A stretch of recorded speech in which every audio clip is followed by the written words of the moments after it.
Everyone, so let's do the reduction of nitrile. ये है third method of preparation आपका for the अमीन। आपने अमीन बनानी है तो आप और कैसे बना सकते हो?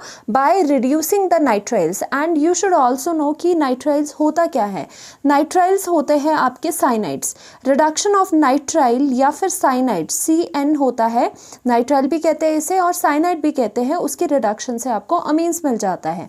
Nitriles can be reduced by catalytic hydrogenation. देखो, अगर आपने नाइट्राइल से, नाइट्राइल का मतलब क्या हुआ, अगर मैं यहाँ पर लिखूँ, अगर आपने नाइट्राइल का मतलब ये हुआ CN ग्रुप, CN से आपको जाना है, क्या बोल रहे हैं ये, यहाँ पर आपको NH2 में जाना है, यानी कि ये चीज़ करनी है। तो आप कैसे कर सकते हो? By two different methods. एक तो आपकी कैटालिटिक हाइड्रोजनेशन है, वो भी आपकी रिडक्शन ही होती है, सभी को पता है। या फिर प्रॉपर आप एक रिड्यूसिंग एजेंट ही ले लो डायरेक्टली, उससे भी रिडक्शन हो जाएगी। तो हम देखते हैं इससे क्या क्या मिलता है हमें। सपोज हमने पहले कैटालिटिक हाइड्रोजनेशन कर ली। सो कैटालिटिक हाइड्रोजनेशन में क्या हो जाएगा, सपोज यहाँ पर RC ट्रिपल बॉन्ड N, यहाँ पर नाइट्राइल ले लिया, दिस इज योर नाइट्राइल। और उसके बाद क्या हो जाएगा, यहाँ पर आपने हाइड्रोजनेशन करनी है कैटालिटिक। दैट मीन्स कोई भी कैटालिस्ट होता है, निकल, पैलेडियम, प्लैटिनम भी हो सकता था। और साथ में क्या लेना पड़ेगा, सोडियम एंड अमलगम यानी कि Hg लेना होता है। और साथ में आपको इथेनॉल भी आपको लेना होता है एज ए सॉल्वेंट। तो ये है आपकी कैटालिटिक हाइड्रोजनेशन।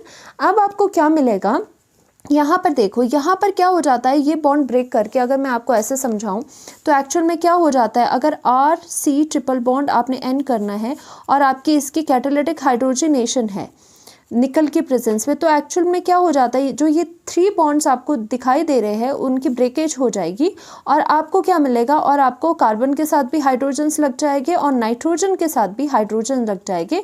आपको इस तरह का प्रोडक्ट देखने को मिलेगा। मतलब यहाँ पर भी सारे बॉन्ड ब्रेक करके हाइड्रोजन्स दे दो, यहाँ पर भी हाइड्रोजन्स दे दो, इस तरह से अमीन आपको देखने को मिलता है। तो यहाँ पे कैटालिटिक हाइड्रोजनेशन से क्या हुआ, यहाँ पे R और यहाँ पे कितना हो जाएगा, CH2 हो गया और यहाँ पर आपका NH2 हो गया। तो देखा जाए तो यहाँ पर चीज़ें क्या बन रही है कि यहाँ पर आपका नाइट्राइल है, यहाँ पे आप लिख सकते हो ये आपका नाइट्राइल है। और नाइट्राइल से आपको क्या मिला, नाइट्राइल से आपको यहाँ पर अमीन्स मिल गया, अमीन्स मिल गया। और नोट करने वाली बात है कि ऑलवेज एंड ऑलवेज इस मेथड से आपको 1 डिग्री अमीन ही देखने को मिलते हैं। We will always get primary amine from this method. क्योंकि प्राइमरी अमीन्स क्यों होगा, क्योंकि ध्यान से देखो, जो नाइट्राइल है आपका वो क्या है, एक टर्मिनल ग्रुप है। टर्मिनल का मतलब होता है जो बिल्कुल साइड में लगा हुआ है। अगर ये साइड में लगेगा तो बस इसका काम क्या है, हाइड्रोजन हाइड्रोजन प्रोवाइड करना। तो जो ग्रुप बनेगा वो भी आपका साइड में बनेगा, यानी कि वो ऑलवेज आपका प्राइमरी अमीन बनेगा। तो एक तो ये बात हुई कैटालिटिक हाइड्रोजनेशन से। दूसरा आप क्या कर सकते हो, बाय डायरेक्ट आपने जो कहा है कोई रिड्यूसिंग एजेंट, यानी कि लिथियम एल्यूमिनियम हाइड्राइड अगर आप ले लो, तो सपोज इसकी रिएक्शन अगर हम ऐसे लिखें, लिथियम एल्यूमिनियम हाइड्राइड में CH3 CH2 एंड आपका सपोज यहाँ पे C ट्रिपल बॉन्ड N है। यहाँ पर हमने एक एग्जांपल ले लिया। यहाँ पर अगेन आप क्या करो, लिथियम एल्यूमिनियम हाइड्राइड के साथ रिएक्शन करवा दो। तो सपोज हमने यहाँ पे लिथियम एल्यूमिनियम हाइड्राइड के साथ रिएक्शन करवा दी, तो डायरेक्टली आपको क्या प्रोडक्ट मिलेगा, CH3 CH2 और यहाँ बॉन्ड ब्रेक हो गए, कार्बन को भी हाइड्रोजन मिल गए, इस कार्बन को भी हाइड्रोजन मिल गए एंड इस नाइट्रोजन को भी आपके हाइड्रोजन मिल गए। तो दैट मीन्स यहाँ पर भी आपका 1 डिग्री अमीन देखने को मिल रहा है। तो इस तरह से यहाँ पर ओनली 1 डिग्री अमीन मिलता है by the reduction of nitrile into the आपका cyanide. These reaction are used to prepare amines containing 1 carbon atom more than the starting amine. यानी कि कार्बन एटम किस तरह से बोल रहे हैं, जो आपके अल्काइल चेन है उसमें कार्बन कितने थे, अगर देखा जाए तो अल्काइल चेन में 2 कार्बन थे। अब यहाँ पे पूरी अल्काइल चेन कितने की मिल रही है, 3 अल्काइल चेन की मिल रही है। ओके, तो नेक्स्ट हम कर लेते हैं जो कि है छोटा सा हमारा मेथड, वो क्या है, reduction of amides.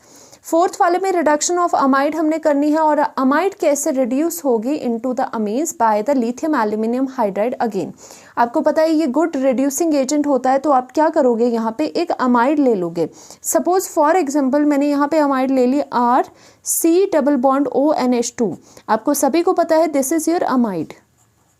Okay, this is your amide. अब आपको क्या करना है, इसके रिडक्शन करवाने, तो बोला गया है कि सिंपली क्या ले लो, लिथियम एल्यूमिनियम हाइड्राइड ले लो, जो कि एक गुड रिड्यूसिंग एजेंट है। एंड सेकेंड स्टेप पे इसके हाइड्रोलिसिस यानी कि वाटर डाल दो।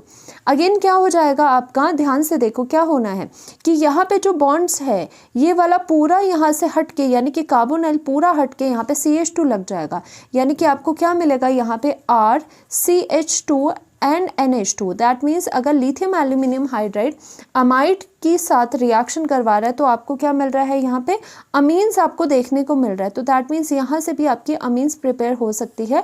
डायरेक्टली आपको क्या करना है, जितने कार्बन की यहाँ पे अमाइड है उतने ही कार्बन की अमीन यहाँ पे रखनी है, या तो ऐसे करो इस कार्बोनाइल का CH2 बना लो। फॉर एग्जाम्पल अगर हम यहाँ पे CH3 CH2 करते हैं, सपोज एग्जाम्पल लेके हम इस रिएक्शन को करने लगे, अगर यहाँ पर C double bond O and आपका यहाँ पर NH2 अमाइड है। अगेन सेम रिएक्शन करनी है। फर्स्ट में आपको लिथियम एल्यूमिनियम हाइड्राइड लेना है और सेकंड वाले केस में आपको क्या करना है, वाटर लेना है। तो एक्चुअल में क्या हो जाएगा, यहाँ पर CH3 CH2 एंड कार्बोनाइल का भी आपका CH2 बन जाएगा एंड आपको अगेन NH2 मिलेगा, यानी कि आपको अगेन अमीन्स मिलेगा। यानी कि सारे आपने करा कि किस किस से बाय डायरेक्ट रिडक्शन आपको अमीन्स मिलती है। अभी तक के रिडक्शन से डायरेक्टली अमीन्स आपको मिल सकता है, किस किस से, नाइट्रो ग्रुप की रिडक्शन से भी अमीन मिलता था, नाइट्राइल की रिडक्शन से भी अमीन मिलता था, एंड यहाँ पर भी अमाइड की रिडक्शन से आपका अमीन मिल रहा है। तो बेसिकली जो प्रिपरेशन मेथड है वो ज़्यादातर आपकी रिडक्शन है, जो रिडक्शन से आपको अमीन्स मिल रहे हैं। So thank you so much. Next lecture में हम गैब्रियल थैलेमाइड सिंथेसिस करेंगे, जो कि बहुत ज़्यादा इंपॉर्टेंट रिएक्शन है।